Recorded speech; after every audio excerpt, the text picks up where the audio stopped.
देखिए, आज सबसे पहले नजर होगी प्रधानमंत्री नरेंद्र मोदी के रूस दौरे को लेकर। और आज की बड़ी खबर यह है कि पीएम मोदी 16वें ब्रिक्स सम्मेलन में हिस्सा लेने के लिए आज रूस रवाना होने वाले हैं। ब्रिक्स सम्मेलन रूस के कजान शहर में कल से शुरू हो रहा है। सम्मेलन में प्रधानमंत्री की मुलाकात दुनिया के बड़े नेताओं के साथ तो होगी, रूस के राष्ट्रपति पुतिन से प्रधानमंत्री की द्विपक्षीय वार्ता भी होगी।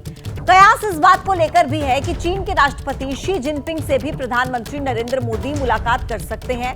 और इसी साल देखिए, ब्रिक्स शिखर सम्मेलन का विषय न्यायपूर्ण वैश्विक विकास एवं सुरक्षा के लिए बहुपक्षवाद को मजबूत करना है।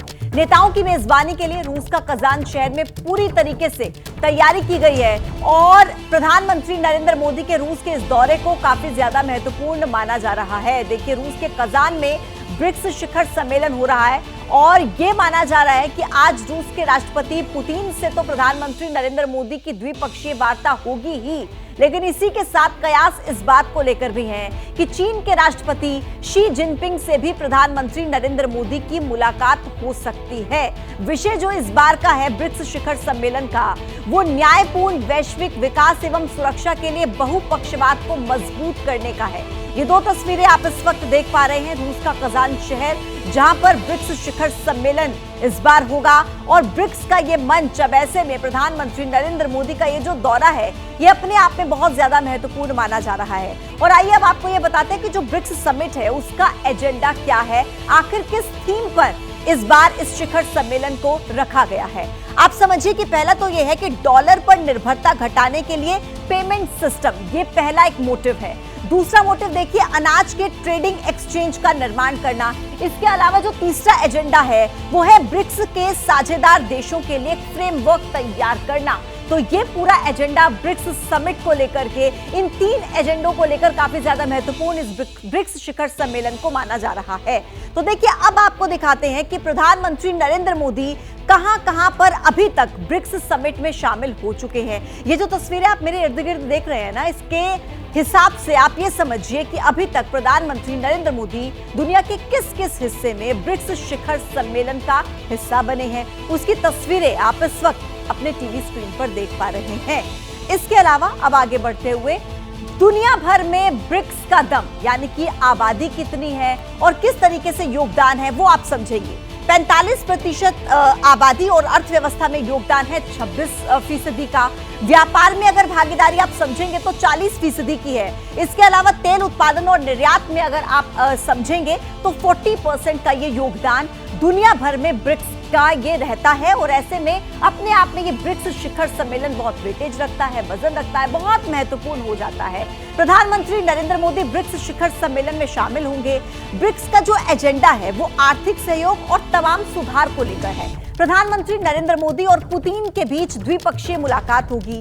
रूस में भारत के राजदूत विनय कुमार ने एबीपी न्यूज से एक्सक्लूसिव बातचीत की है, जिसमें चीन से लेकर ईरान तक के मुद्दे पर उन्होंने बात रखी है। प्रधानमंत्री नरेंद्र मोदी 22 से 23 अक्टूबर तक रूस के दौरे पर रहेंगे। ब्रिक्स शिखर सम्मेलन में पीएम मोदी हिस्सा लेंगे और इस दौरान कई द्विपक्षीय बड़ी मुलाकातें प्रधानमंत्री नरेंद्र मोदी की होनी है। क्या पूरा कार्यक्रम है, भारत का एजेंडा क्या है, इस पर बातचीत करने के लिए हमारे साथ विनय कुमार जी मौजूद हैं, जो कि रूस में भारत के राजदूत हैं। विनय कुमार जी, एबीपी न्यूज पर आपका बहुत स्वागत है। सबसे पहला सवाल यही कि ब्रिक्स शिखर सम्मेलन जो कजान में आयोजित हो रहा है, इसका एजेंडा क्या रहने वाला है, अगर हम भारत के पॉइंट ऑफ व्यू से बातचीत करें?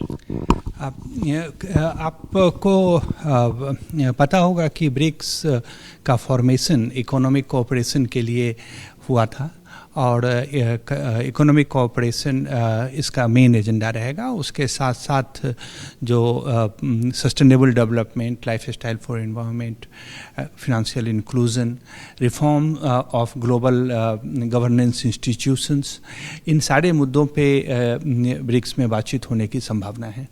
विनय जी, क्योंकि पीएम मोदी की कई द्विपक्षीय मुलाकातें होनी हैं, जो खबरें आ रही हैं रूस के राष्ट्रपति के साथ उनकी द्विपक्षीय मुलाकात होगी, ईरान के साथ भी संभावना जताई जा रही है, कुछ मीडिया रिपोर्ट्स में चीन के साथ भी द्विपक्षीय मुलाकात की चर्चा, हालांकि कोई आधिकारिक कंफर्मेशन नहीं है। क्या पूरा कार्यक्रम रहने वाला है इन मुलाकातों को? प्रधानमंत्री जी के विजिट का मुख्य उद्देश्य जो है वो 16वें ब्रिक्स शिखर सम्मेलन में पार्टिसिपेट करना है। उसके अलावा उनकी द्विपक्षीय मुलाकात भी होंगी।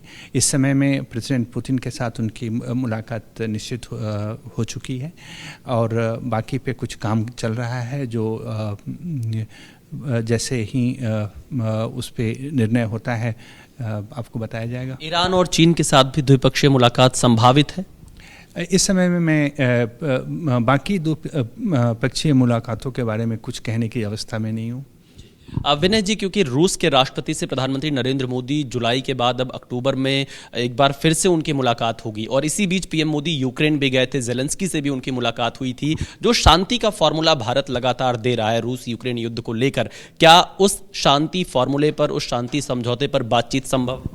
प्रधानमंत्री की जो बातचीत होने वाली है उस पर मैं प्रीजज तो नहीं कर सकता हूँ किन बातों पे चर्चा होगी, लेकिन जहाँ तक इस युद्ध की बात है आपको याद होगा कि प्रधानमंत्री जब यहाँ आए थे मॉस्को जुलाई में, उस समय भी उन्होंने डायलॉग और डिप्लोमेसी के थ्रू इस समस्या के हल की बात की थी और वो भारत का कंसिस्टेंट पोजीशन रहा है कि इस युद्ध का जो हल है वो बैटलफील्ड पे नहीं हो सकता है। इस डायलॉग एंड डिप्लोमेसी की रास्ता भारत हमेशा उसको प्रमोट कर रहा है। विनय जी, एक तरफ रूस यूक्रेन का युद्ध है, दूसरी तरफ इजराइल हमास के साथ युद्ध में है, हिजबुल्लाह के साथ तनाव बिल्कुल चरम पर है, ईरान के राष्ट्रपति भी कजान में मौजूद रहेंगे, तो क्या ये माना जाए कि कोई शांति का फॉर्मूला पीएम मोदी की तरफ से, भारत की तरफ से दिया जा सकता है उस पश्चिम एशिया में फैले तनाव को कम करने के लिए? भारत हमेशा ही शांति के पक्ष में है। तो उम्मीद है कि कुछ रास्ता निकलेगा कजान से? मैं इस विषय में कुछ नहीं कह सकता हूँ क्योंकि ये ब्रिक्स समिट है और इसमें ब्रिक्स के अपने एजेंडा हैं। जब शीर्ष नेता मिलते हैं तो बहुत सारे विषयों पे बातचीत होती है, तो उसको मैं प्रिजज भी नहीं कर सकता हूँ इस समय में, या प्रिडिक्ट नहीं कर सकता हूँ मैं। एक अंतिम सवाल यह है, क्योंकि ट्रेड सेटलमेंट को नेशनल करेंसी में करने की बहुत कवायद होती है, कुछ देश कहते हैं कि ब्रिक्स की अपनी एक अलग मुद्रा होनी चाहिए, भारत का स्टैंड क्या है? Bharat trade settlement national currency में करने के पक्षधर हैं और ये हम बहुत सारे देशों के साथ काम कर रहे हैं इस पर।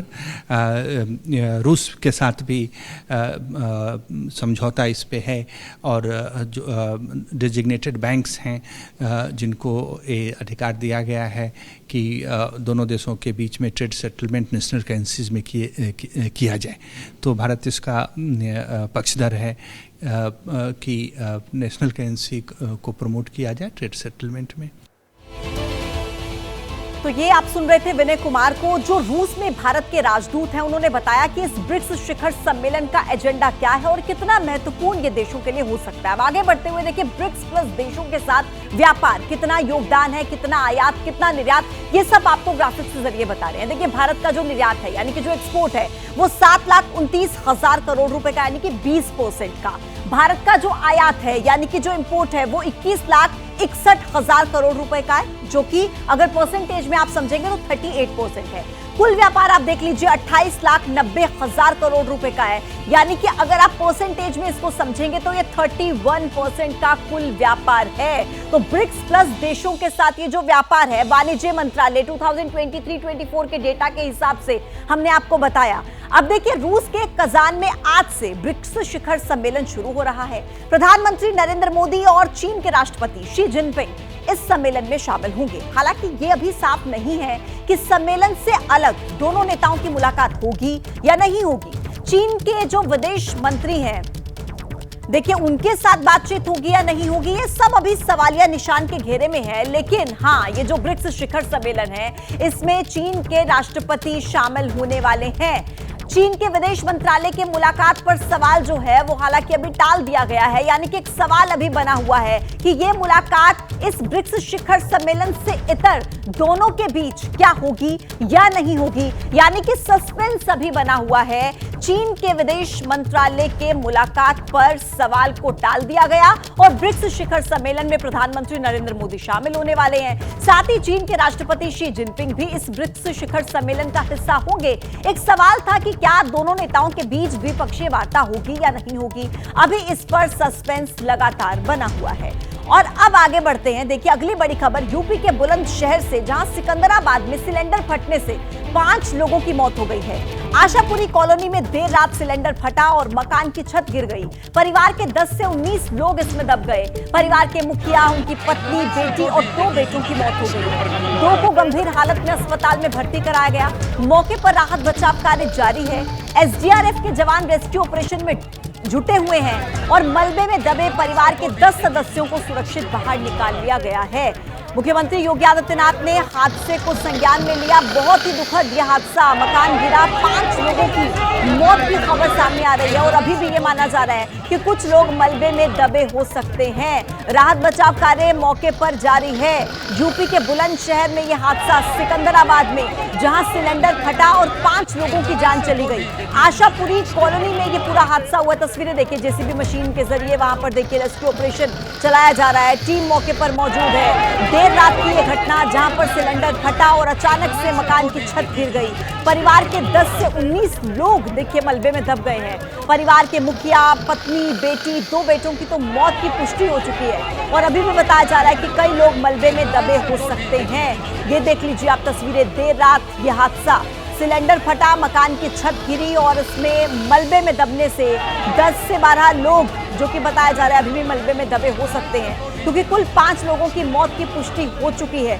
बुलंदशहर की तस्वीरें, सिकंदराबाद, आशा कॉलोनी, जहां पर यह हादसा हुआ और फिलहाल रेस्क्यू ऑपरेशन चलाया जा रहा है। देखिए एक एक जान, एक एक जिंदगी कीमती होती है और उसी को बचाने की कोशिश यहां पर चल रही है। रात का अंधेरा, जब देखिए अचानक से सिलेंडर फटता है, मकान की छत गिर जाती है और नीचे पूरा मलबा और उसमें दबे कई लोग, जिसमें से 5 लोगों की जान जा चुकी है और अभी भी कई लोग मलबे में ही दबे हुए हैं, जिन्हें निकालने की कोशिश लगातार जारी है। इस समय मौजूद है हम सिकंदराबाद के आशापुरी कॉलोनी में, जहां एक घर में सिलेंडर से जोरदार ब्लास्ट हुआ, जिसके बाद पूरा मकान जमींदोज हो गया। आपको बता दें कि इस हादसे में 5 लोगों की दर्दनाक मौत हो गई, जबकि 3 लोग अभी भी गंभीर रूप से घायल हैं, जिन्हें अस्पताल में उपचार के लिए भर्ती कराया गया है। आप देख सकते हैं ये वही मकान है। यहाँ पर रियाजुद्दीन अपने परिवार के साथ रहता था। आपको बता दें कि जिस समय ब्लास्ट हुआ, इस मकान में 15 से 16 लोग यहाँ मौजूद थे। आपको बता दें कि फिलहाल जो 10 लोग हैं उन्हें सुरक्षित बाहर निकाल लिया गया है, जबकि 5 लोगों की दर्दनाक मौत हो गई है। घटना की सूचना पर यहाँ पर पुलिस प्रशासन जो अधिकारी हैं वो यहाँ पहुँच चुके हैं। आप देख सकते हैं कि यहाँ अभी भी जो रेस्क्यू ऑपरेशन है वो जारी है। जो एनडीआरएफ की टीम है वो यहाँ मौके पर पहुंची हुई है। लगातार जो सर्च ऑपरेशन है वो जारी है, क्योंकि अभी भी जो आशंका है वो ये जताई जा रही है कि कुछ लोग अभी भी इसमें दबे हो सकते हैं, जिनके चलते यहाँ पर डॉग स्क्वाड की जो टीम है वो एनडीआरएफ की टीम यहाँ लेकर पहुंची है और लगातार यहाँ पे जो सर्च ऑपरेशन है अभी जारी है। वहीं बुलंदशहर के डीएम सीपी सिंह ने इस घटना में 5 लोगों की मौत की पुष्टि की है। अनुभव शर्मा, एबीपी न्यूज़, बुलंदशहर।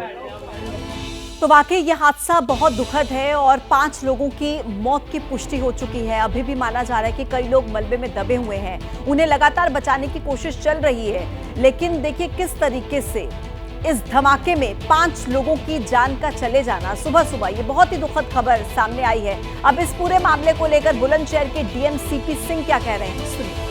शाम को लगभग 8:30-9 बजे के बीच में यहाँ एक बताते हैं सिलेंडर ब्लास्ट हुआ, जिसमें पूरा घर बैठ गया है। अब देख रहे हैं रेस्क्यू ऑपरेशन चल रहा है, जिसमें लगभग 18-19 लोग रहते थे। 10 लोग तो पूरी तरीके से सुरक्षित हैं, 8 लोग यहाँ से निकाले गए हैं, जिसमें से मुख्य चिकित्सा अधिकारी बुलंदशहर ने 5 लोगों के मृत्यु होने की पुष्टि की है। एनडीआरएफ की टीम लगी हुई है, फायर ब्रिगेड की टीम लगी हुई है, पूरा पुलिस डिपार्टमेंट लगा हुआ है, मेडिकल डिपार्टमेंट लगा हुआ है, नगर पालिका लगी हुई है। यहाँ के और भी लोग जो वॉलंटियर्स हैं वो लोग लगे हुए हैं, पूरी प्रशासन की टीम लगी हुई है। माननीय मुख्यमंत्री जी ने तत्काल ही इसका संज्ञान लेकर के हम लोगों को मौके पर भेजा और उन्होंने निर्देश दिए हैं घायलों का जो भी बेहतर से बेहतर इलाज है वो कराया जाए। और चलिए अब आगे बढ़ते हैं। झारखंड विधानसभा चुनाव की बात करेंगे क्योंकि कांग्रेस ने अपने उम्मीदवारों की लिस्ट जारी कर दी है। कांग्रेस ने फिलहाल 21 उम्मीदवारों की पहली लिस्ट ये जारी की है। कांग्रेस ने जामताड़ा से डॉक्टर इरफान अंसारी, रामगढ़ से ममता देवी, हजारीबाग से मुन्ना सिंह, हटिया से अजयनाथ सहदेव को टिकट दिया है। लोहरदगा से वित्त मंत्री रामेश्वर उरांव को उम्मीदवार बनाया गया है। झारखंड की 81 विधानसभा सीटों पर 13 और 20 नवंबर को 2 चरणों में चुनाव होंगे और चुनाव के नतीजे 23 नवंबर को जारी होंगे। उससे पहले 21 उम्मीदवारों का ऐलान कांग्रेस की तरफ से कर दिया गया। ये पहली लिस्ट कांग्रेस की तरफ से देखिए जारी की गई है, जिसमें जो बड़े नाम इस लिस्ट में सामने आ रहे हैं वो जामताड़ा से डॉक्टर इरफान अंसारी का नाम है, रामगढ़ से ममता देवी को प्रत्याशी बनाया गया है, हजारीबाग से मुन्ना सिंह और हटिया से अजयनाथ सहदेव को टिकट दिया गया है। इनके अलावा लोहरदगा से वित्त मंत्री रामेश्वर उरांव जिन्हें उम्मीदवार बनाया है।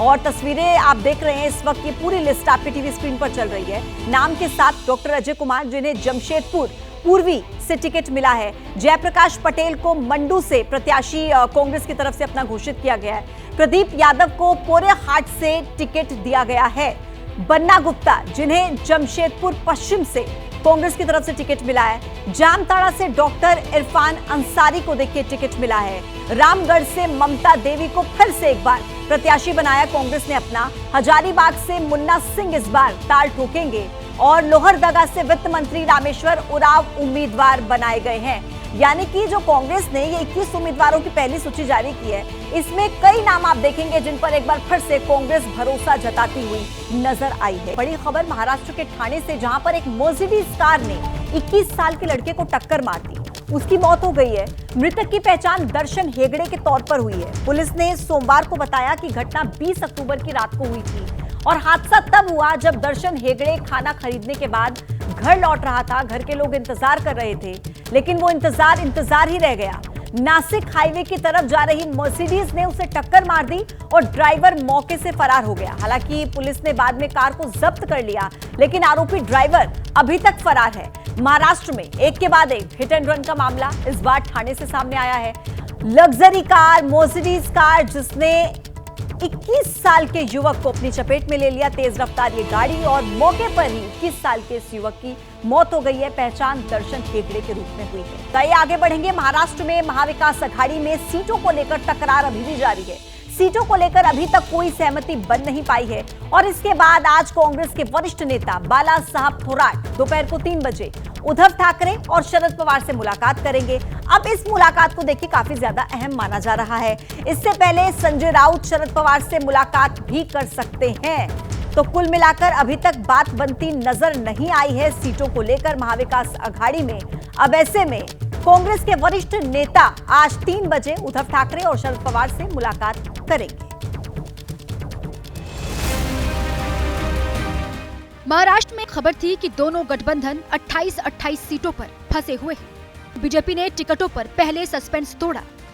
पार्टी ने पहली लिस्ट में 99 उम्मीदवार घोषित कर दिए। इनमें डिप्टी सीएम देवेंद्र फडणवीस नागपुर दक्षिण पश्चिम से, महाराष्ट्र बीजेपी अध्यक्ष चंद्रशेखर बावनकुले कामठी सीट से, सुधीर मुंगटीवार बल्लारपुर से, गिरीश महाजन जामनेर से, राम कदम घाटकोपर पश्चिम से, आशीष शेल्लार वांद्रे पश्चिम से उम्मीदवार होंगे। नारायण राणे के बेटे नितेश राणे कंकावली से चुनाव लड़ेंगे। बीजेपी ने पूर्व मुख्यमंत्री अशोक चव्हाण की बेटी श्रीजया चव्हाण को भोकर सीट से अपना उम्मीदवार घोषित किया है। वहाँ पर उम्मीदवार के बारे में जो 5 साल उन्होंने काम किया है, ये सारा कैलकुलेशन करके सीट मिली है। सारे उम्मीदवार अच्छे से जीतेंगे। अच्छी लिस्ट हमारे केंद्रीय नेतृत्व ने दी है। वहीं मातोश्री में महाविकास अघाड़ी की बैठक हुई, लेकिन पहली सूची आज भी नहीं आ पाई। उद्धव की शिवसेना ने बीजेपी पर वोटरों की हेराफेरी का आरोप लगाकर नई सनसनी जरूर फैलाई। विधानसभा में ये लोग हार रहे हैं तो क्या कर रहे हैं अभी मालूम है आपको? जो वोटर लिस्ट है उसमें गड़बड़ और घोटाले कर रहे हैं। चुनाव आयोग को से हाथ मिलाकर चुनाव आयोग उनको मदद कर रहा है।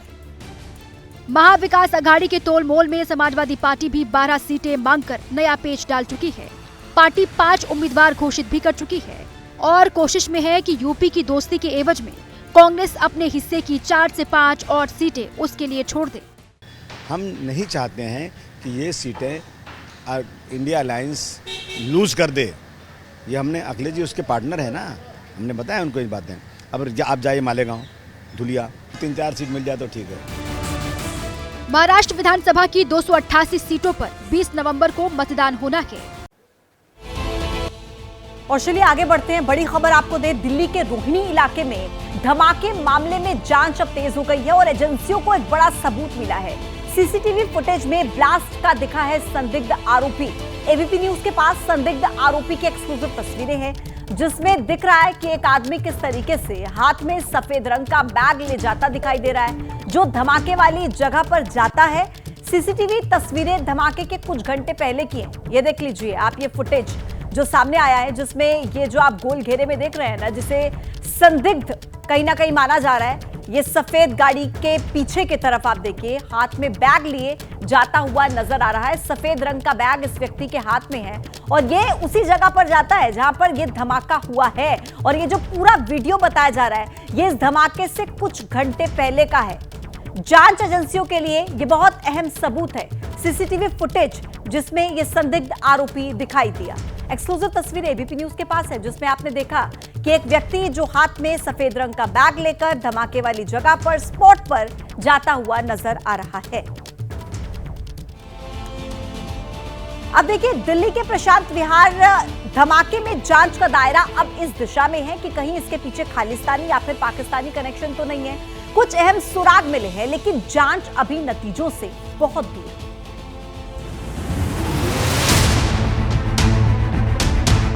दिल्ली के रोहिणी में रविवार को हुए धमाके के बाद अभी भी पुलिस के हाथ खाली हैं। एनआईए समेत तमाम एजेंसीज जांच में जुटी हैं। लेकिन धमाका किसने किया, क्यों किया, इन सवालों के जवाब अब तक मिल नहीं पाए। इस बीच ब्लास्ट के पीछे खालिस्तानी आतंकियों का हाथ होने की बात सामने आ रही है। पाकिस्तान से ऑपरेट होने वाले कुछ टेलीग्राम चैनल पर दिल्ली ब्लास्ट के पीछे खालिस्तानी आतंकियों का हाथ होने का दावा किया गया था। सबसे पहले दावा Telegram channel justice league India पर धमाके का सीसीटीवी वीडियो डालकर किया गया। उसके बाद ये मैसेज पाकिस्तान के कई टेलीग्राम अकाउंट से शेयर किया गया। ये वो टेलीग्राम चैनल है जो आमतौर पर कश्मीर में एक्टिव आतंकी संगठन टीआरएफ के हमलों का अपडेट शेयर करते हैं। हालांकि दिल्ली ब्लास्ट के बारे में जो जानकारी पाकिस्तानी टेलीग्राम अकाउंट पर शेयर की गई, उसे प्रोपेगेंडा का हिस्सा माना जा रहा है। दिल्ली पुलिस ने टेलीग्राम को चिट्ठी लिखकर जस्टिस लीग इंडिया के बारे में जानकारी मांगी है। पुलिस दूसरे सोशल मीडिया प्लेटफॉर्म पर भी निगाह बनाए हुए है और जानकारी जुटाई जा रही है। सीआरपीएफ के स्कूल के बाहर हुए ब्लास्ट की जिम्मेदारी अब तक किसी संगठन ने नहीं ली। पुलिस सूत्रों के मुताबिक अब तक की जांच में ऐसा लग रहा है कि धमाके का मकसद किसी को चोट पहुंचाना नहीं, बल्कि मैसेज देना ज्यादा है। दिल्ली में बीते दिन सुबह करीबन 7:30 बजे बम ब्लास्ट की घटना हुई और ये घटना सीआरपीएफ स्कूल के पास की बताई गई। आपको इसी के साथ में मैं याद भी दिला दूं कि मई महीने में देश की राजधानी दिल्ली में 150 से ज़्यादा स्कूलों में बम धमाके से जुड़े ईमेल्स की धमकी दी गई। संडे दिन इसलिए चुना गया ब्लास्ट को करने के लिए कि ये कहीं ना कहीं संदेश देने की कोशिश है। सभी इसको अलग अलग एंगल से जाँच कर रहे हैं। सूत्रों की माने तो खुफिया एजेंसी इस धमाके के पीछे पाकिस्तानी कनेक्शन की भी पड़ताल कर रही है। खुफिया विभाग ने त्योहारों के मद्देनजर दिल्ली में अलर्ट जारी किया था और अब इस धमाके के बाद दिल्ली के संवेदनशील इलाकों की सुरक्षा और बढ़ा दी गई है। तो देखा आपने दिल्ली का रोहिणी धमाका, जहां पर पुलिस को एक सीसीटीवी फुटेज मिला जो कि ब्लास्ट से कुछ घंटे पहले का बताया जा रहा है। जांच इसमें दिख रहे एक शख्स पर टिकी हुई है और इसके अलावा धमाके वाली जगह से जो सफेद रंग का पाउडर मिला था, उसको लेकर भी एक अहम जानकारी मिली है।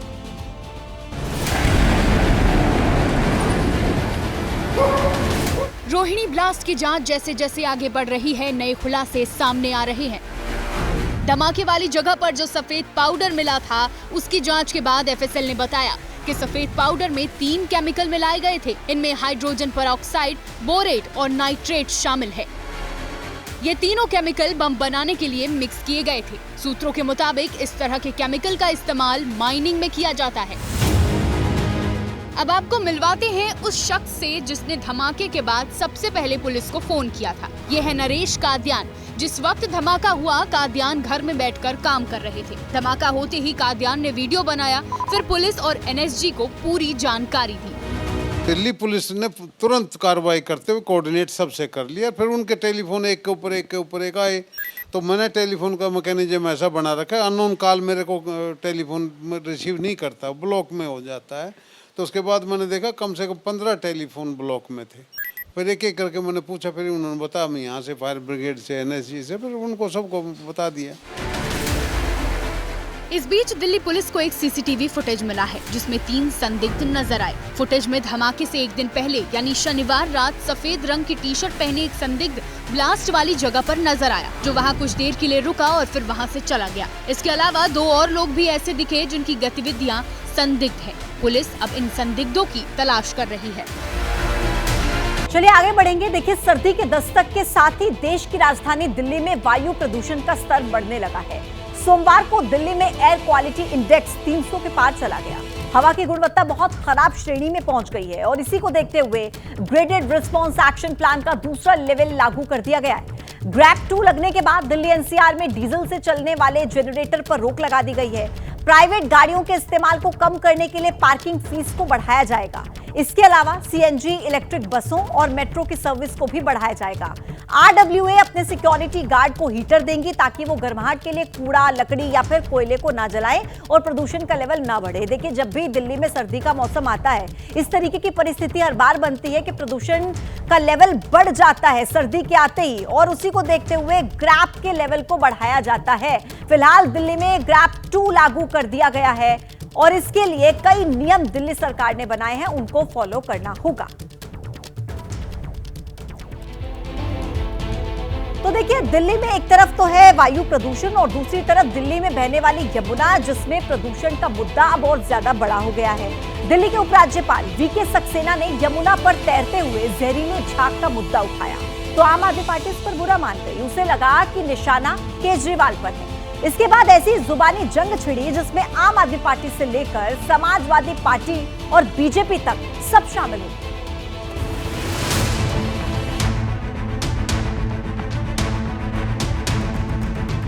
झक सफेद पड़ी यमुना का ये हाल अब दिल्ली में सियासत का सबसे बड़ा सवाल बन गया है। वजह है LG विनय कुमार सक्सेना का ये सोशल मीडिया पोस्ट। एक्स पर उपराज्यपाल के आधिकारिक हैंडल से किया गया ये पोस्ट सबका ध्यान अपनी तरफ खींच गया। इसमें LG ने मैली यमुना की तस्वीरें टैग करते हुए लिखा, आदि अनंत से दिल्ली की जीवन रेखा रही यमुना का महत्व महापर्व छठ के समय कहीं अधिक हो जाता है। यमुना का ये हाल, दिल्ली की जनता का दर्द देखा नहीं जाता। ऐसी दुर्दशा का जिम्मेवार कौन है? किसने यमुना की सफाई के दावे कर इसमें डुबकियां लगाने की घोषणा की थी? किसने NGT के आदेश पर पिछले साल शुरू किए गए यमुना पुनरुद्धार के काम को कोर्ट से रुकवाया? दिल्ली की मुख्यमंत्री आतिशी ने एक प्रेस कॉन्फ्रेंस कर यमुना के मौजूदा प्रदूषण की वजह गिनाते हुए गेंद बीजेपी शासित हरियाणा और यूपी की तरफ सरका दी थी। हरियाणा की इंडस्ट्रीज 165 MGD प्रदूषित पानी छोड़ती हैं। उत्तर प्रदेश की भारतीय जनता पार्टी की सरकार साहिबाबाद ड्रेन से, इंदिरापुरी ड्रेन से 55 MGD प्रदूषित पानी छोड़ती है। आम आदमी पार्टी की यह रीत रही है कि उनको खुद के अलावा हमेशा सब में कमियां नजर आती हैं, लेकिन दिल्ली सरकार यह बताए कि दिल्ली बॉर्डर से ओखला तक जो गंदे पानी के 28 नाले यमुना में जाते हैं, उसमें प्रदूषण के लिए कौन जिम्मेवार है? अब उपराज्यपाल की तरफ से इशारों में आम आदमी पार्टी की सरकार को प्रदूषण का जिम्मेदार ठहराने पर सियासी संग्राम का नया मोर्चा खुल गया है। बात प्रदूषण पर शुरू हुई और इंडिया गठबंधन की भागीदार आम आदमी पार्टी पर सवाल उठे तो इस मुद्दे पर समाजवादी पार्टी के मुखिया अखिलेश यादव मैदान में उतर आए। उन्होंने NCR में प्रदूषण का सवाल उठा दिया, पानी की जगह प्रदूषित हवा को मुद्दा बना लिया। सोशल मीडिया पर अखिलेश ने पोस्ट किया, जिस भाजपा सरकार ने जीवन के सबसे आमूलचूल जरूरत सांस लेना दूभर कर दिया है, उसके बाकी हर दावे बेकार हैं। आज NCR मतलब नेशनल कैपिटल रीजन में केंद्र की भाजपा सरकार नहीं बल्कि प्रदूषण की सत्ता चल रही है। राजनीतिक उठापटक में व्यस्त भाजपाइयों का आम जनता की बुनियादी आवश्यकता पर कोई ध्यान नहीं है। NCR की जनता को भाजपा सरकार से कोई उम्मीद नहीं है। गौर करने वाली बात यह है कि NCR में नोएडा, ग्रेटर नोएडा का इलाका आता है जो यूपी में है, तो वहीं गुरुग्राम, फरीदाबाद जैसे शहर हरियाणा में है। इन दोनों राज्यों में बीजेपी की सरकार है।